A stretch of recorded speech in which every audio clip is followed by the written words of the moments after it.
ಪ್ರೀತಿಯ ವಿದ್ಯಾರ್ಥಿಗಳೇ, ದ್ವಿತೀಯ PUCಯಲ್ಲಿ ಓದ್ತಾ ಇರ್ತಕ್ಕಂಥ ಎಲ್ಲ ವಿದ್ಯಾರ್ಥಿಗಳು ಈಗಾಗಲೇ 2 ಪೂರ್ವಸಿದ್ಧತಾ ಪರೀಕ್ಷೆಗಳನ್ನು ಬರೆದಿದ್ದೀರಿ. ಅದರಲ್ಲಿ 2ನೇ ಪ್ರಿಪ್ರೇಟರಿಯಲ್ಲಿ 2-3 ವಾಕ್ಯಗಳಲ್ಲಿ ಉತ್ತರಿಸಿ ಸಂಬಂಧಪಟ್ಟ ಹಾಗೆ ಪ್ರಶ್ನೆಗಳು ತುಂಬ ಚೆನ್ನಾಗಿತ್ತು. ಪಾಠಕ್ಕೆ ಸಂಬಂಧಪಟ್ಟ ಹಾಗೆ ಮುಟ್ಟಿಸಿಕೊಂಡವನು ಪಿ ಲಂಕೇಶ್ ಅವರು ಬರೆದಿರ್ತಕ್ಕಂಥದ್ರಲ್ಲಿ ತುಂಬ ಚೆನ್ನಾಗಿ ಕೇಳಿದರು. ಅದು ಏನಂತ ಅಂದರೆ, ಕೊನೆಯಲ್ಲಿ ಬಸಲಿಂಗನಿಗೆ ಏನೆಲ್ಲ ನೆನಪಾದವು ಅಂತ. ಅದಕ್ಕೆ ಉತ್ತರ ಸಾಮಾನ್ಯವಾಗಿ ವಿದ್ಯಾರ್ಥಿಗಳು ಏನು ಬರೀತಾರೆ ಅಂತ ಹೇಳಿದ್ರೆ, ಸಾಟಿ ಮಾಡುವ ಹೆತ್ತುಗಳಾಗಿರ್ಬೋದು, ಮಗುವಿನ ಕಾಯಿಲೆ, ಹೆಂಡತಿ ಮಾತು, ಮಠದ ಗುರು, ಅಥವಾ ಅವನ ಕೊನೆಗೆ ಅವನ ತೋಟ, ಹೊಲ, ಹೀಗೆಲ್ಲ ಏನೋ ಬರೀತಾರೆ. ಆದರೆ ಅದಕ್ಕೆ ಸರಿಯಾದ ಉತ್ತರ ಯಾವ ರೀತಿ ಬರೀಬೇಕು ಅನ್ನೋದನ್ನು ಹೇಳ್ತೀನಿ. ಯಾಕೆಂದರೆ ಕನ್ನಡದಲ್ಲಿ 80ಕ್ಕೆ 80 ಅಂಕಗಳನ್ನು ಪಡೀಬೇಕು ಅಂತ ತುಂಬ ಆಸೆ ಪಟ್ಟಿರ್ತೀರ. ಅದಕ್ಕೆ ಈ ಒಂದು ಪ್ರಶ್ನೆಗೆ ಯಾವ ರೀತಿ ಬರೀಬೇಕು ಅಂತ ಹೇಳ್ತೀನಿ. ಡಾಕ್ಟರ್ ತಿಮ್ಮಪ್ಪನವರ ಸಲಹೆಯಂತೆ ಬಸಲಿಂಗ ಡಾಕ್ಟರ್ ಚಂದ್ರಪ್ಪನವರನ್ನು ಕಾಣ್ತಾನೆ.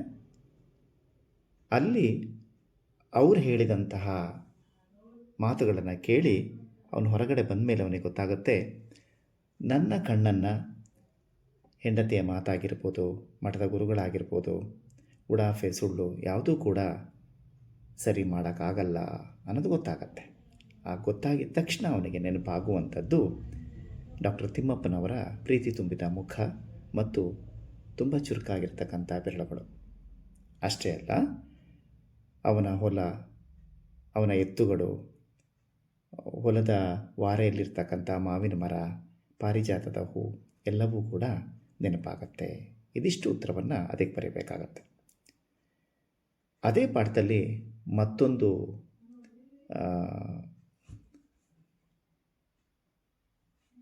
ಮತ್ತೊಂದು ಪ್ರಶ್ನೆ ಇದೆ. ಬಸಲಿಂಗನಿಗೆ ಯಾವುದೆಲ್ಲ ಗೌಣವಾಗಿ ಕಾಣತೊಡಗಿದವು ಅಂತ. ತನ್ನ ಕಷ್ಟದ ಮುಂದೆ ಯಾವುದು ಗೌಣವಾಗಿ ಕಾಣುತ್ತೆ. ಗೌಣ ಮೀನ್ಸ್ ಶೂನ್ಯ ಅಂತ ಅರ್ಥ ಬರುತ್ತೆ. ಅದಕ್ಕೆ ಹೇಳ್ತಾರೆ, ಉಳಿದಿರುವ ನೆಲ, ಎತ್ತುಗಳು, ಮಗುವಿನ ಕಾಯಿಲೆ ಅವನಿಗೆ ಗೌಣವಾಗಿ ಕಾಣ್ತು ಅಂತ ಬರೀತೀರಿ. ಸರಿ ಉತ್ತರ ಇಲ್ಲ ಅಂತ ನಾನು ಹೇಳ್ತಿಲ್ಲ. ಆದರೆ ಅದನ್ನು ಬರೆಯುವ ರೀತಿ ಹೇಗಿರುತ್ತೆ. ಬಸಲಿಂಗನಿಗೆ ಯಾವಾಗ ಎಡಗಣ್ಣಿನ ನೋವು ಪ್ರಾರಂಭವಾಗ್ತದೋ ಆಗ ಅವನು ಅಷ್ಟೊಂದು ಯೋಚನೆ ಮಾಡೋದಿಲ್ಲ. ಏನೋ ಕಣ್ಣು ಬೇನೆ ಇರ್ಬೋದು ಅಂತ ಸುಮ್ಮನೆ ಆಗ್ತಾನೆ. ಯಾವಾಗ ಕಣ್ಣು ಮಂದವಾಗುತ್ತಾ ಹೋಗುತ್ತೋ, ಮಂಚಾಗುತ್ತಾ ಹೋಗುತ್ತೋ ಆಗ ಎಂದಿನ ವೈದ್ಯರ ಬಳಿಗೆ ಹೋಗ್ತಾನೆ. ಅವರೇನು ಮಾಡ್ತಾರೆ, ಕಣ್ಣಿನ ವೈದ್ಯರಲ್ದಿದ್ದರೂ ಕೂಡ ಸಲಹೆಗಳನ್ನು ಕೊಟ್ಟು ಹಚ್ಕೊಳ್ಳೋದಕ್ಕೆ ಲೇಹವನ್ನು ಕೊಟ್ಟು ಉಪ್ಪಿನ ಕಾವು, ಬಟ್ಟೆ ಕಾವು ಕೊಟ್ಕೋ ಅಂತ ಹೇಳ್ತಾರೆ. ಅದೇ ರೀತಿ ಮಾಡಿದ್ರೂ ಕೂಡ ಕಣ್ಣಿನ ನೋವು ಜಾಸ್ತಿ ಆಗತ್ತೆ, ಮಂದ ಸ್ಥಿತಿ ಜಾಸ್ತಿ ಆಗುತ್ತೆ. ಹೆಂಡತಿ ಹೇಳಿದ್ರೆ ಕಲ್ಪನೆ, ನಾಟಕ ಆಡ್ತಾ ಇದ್ದೀರಾ ಅನ್ನೋ ರೀತಿಯಲ್ಲಿ ಮಾತಾಡ್ಬಿಡ್ತಾಳೆ. ಆಸ್ಪತ್ರೆಗೆ ಹೋಗಿ ಬಂದ ಮೇಲೆ ಹೇಗೆ ಹುಷಾರ ಆಗದಲ್ಲೇ ಇರುತ್ತೆ ಅನ್ನೋ ರೀತಿಯಲ್ಲಿ ಮಾತಾಡ್ಬಿಡ್ತಾಳೆ. ಆಗ ಅವನಿಗೆ ಆ ಕಷ್ಟದ ಮುಂದೆ, ಕಣ್ಣು ನೋವಿನ ಕಷ್ಟದ ಮುಂದೆ ಅವನಿಗೆ ಸಾಟಿ ಮಾಡಬೇಕಾಗಿರ್ತಕ್ಕಂಥ ಎತ್ತುಗಳು, ಮಗುವಿನ ಕಾಯಿಲೆ ಎಲ್ಲವೂ ಕೂಡ ಗೌಣವಾಗಿ ಕಾಣತೊಡಗುತ್ತೆ. ಈ ರೀತಿ ಬರಿಬೇಕು. ಇನ್ನೊಂದು ಪ್ರಶ್ನೆ ಹೇಳ್ತೀನಿ. ಕೃಷ್ಣೇಗೌಡರ ಆನೆ ದೀರ್ಘಗದ್ಯ, ಪೂರ್ಣಚಂದ್ರ ತೇಜಸ್ವಿರವರು ಬರೆದಿರ್ತಕ್ಕಂಥದ್ರಲ್ಲಿ ಒಂದು ಪ್ರಶ್ನೆ ಇದೆ ಮಕ್ಕಳ.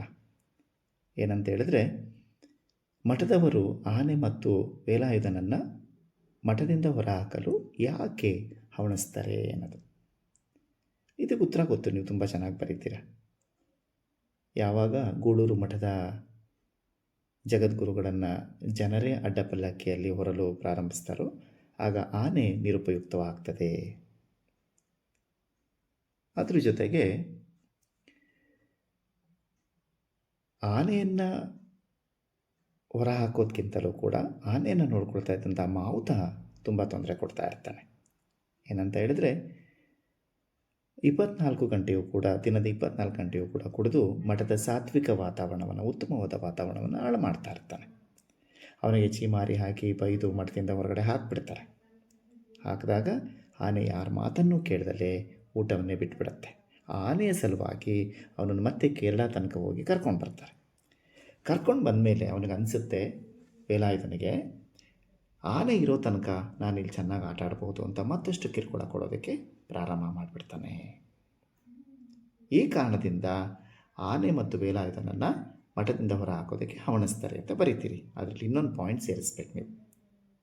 ಆನೆ ಬಗ್ಗೆ ಮಾತಾಡಬೇಕಾದ್ರೆ ಏನಂತ ಸೇರಿಸ್ಬೇಕು ಅಂದರೆ, ಆನೆ ಮಠದಲ್ಲಿದ್ದಾಗ ಒಬ್ಬ ಆನೆ ಶಾಸ್ತ್ರದವನು ಬಂದು ಈ ಆನೆಯಿಂದಾಗಿ 5 ಜನರು ಪ್ರಾಣ ಕಳ್ಕೊಳ್ತಾರೆ ಅಂತ ಶಾಸ್ತ್ರ ನುಡಿದಿರ್ತಾನೆ. ಇದನ್ನು ಕೂಡ ನೀವು ಸೇರಿಸಿದಾಗ ಉತ್ತರ ಪರಿಪೂರ್ಣವಾಗತ್ತೆ. ಆಗ ನಿಮಗೆ ಪೂರ್ತಿ ಅಂಕ ಬರುತ್ತೆ. 80ಕ್ಕೆ 80 ಅಂಕ ಪಡೆಯೋದಕ್ಕೆ ಸಹಾಯ ಆಗುತ್ತೆ. ಈ ಉತ್ತರಗಳು ನಿಮಗೆ ಇಷ್ಟ ಆಗಿದ್ದರೆ ಲೈಕ್ ಮಾಡಿ, ಸಬ್ಸ್ಕ್ರೈಬ್ ಮಾಡಿ. ಮತ್ತಷ್ಟು ಏನಾದರೂ ಪ್ರಶ್ನೆಗಳಿಗೆ ನಿಮಗೆ ಉತ್ತರ ಬೇಕು ಅಂದರೆ ಖಂಡಿತವಾಗಿಯೂ ಕಮೆಂಟ್ ಬಾಕ್ಸಲ್ಲಿ ಕಮೆಂಟ್ ಹಾಕಿ ಹೇಳ್ತೀನಿ. ಅದರ ಜೊತೆಗೆ ಯಾವುದಾದ್ರೂ ಪದ್ಯ ಪಾಠಗಳು ಬೇಕು, ಎಕ್ಸ್ಪ್ಲನೇಷನ್ ಬೇಕು ಅಂದರೂ ಕೂಡ ನೀವು ಕೇಳ್ಬೋದು. Thank you all.